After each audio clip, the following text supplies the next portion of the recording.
KwabaseThesalonika besibili, isahluko sokuqala. uPawulu noSilvanu noTimothewu kulo ibandla laseThesalonika elikuNkulunkulu uBaba wethu naseNkosini uJesu Kristu. Makube kini umusa nokuthula okuvela kuNkulunkulu uBaba naseNkosini uJesu Kristu.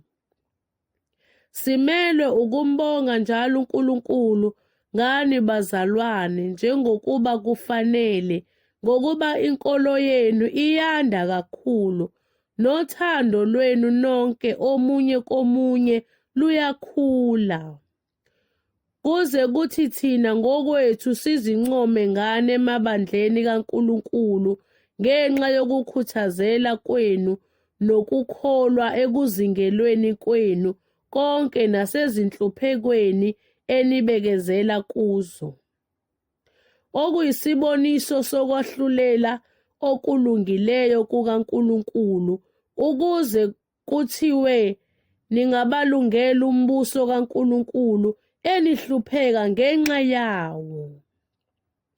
Uma kambe kuyinto elungile kuNkulunkulu ukuba abuyisele ukuhlupheka kubo abanihluphayo, aniphe nina enihluphekayo ukuphumula kanye nathi ekwambulweni kweNkosi uJesu, evela ezulwini enezingelosi zamandla akhe, elangabini lomlilo ephindisela kwabangamazi uNkulunkulu nakwabangalaleli ivangeli leNkosi yethu uJesu, abazakunikwa isijeziso esingukubhujiswa okuphakade, basuke phambi kobuso beNkosi naphambi kwenkazimulo yamandla akhe, nxa efika ukubakhazimuliswe kubo abangcwele bakhe, abe ngomangalisayo kubo bonke abakholwa ngalawo muhla, ngokuba nakholwa ngokufakaza kwethu.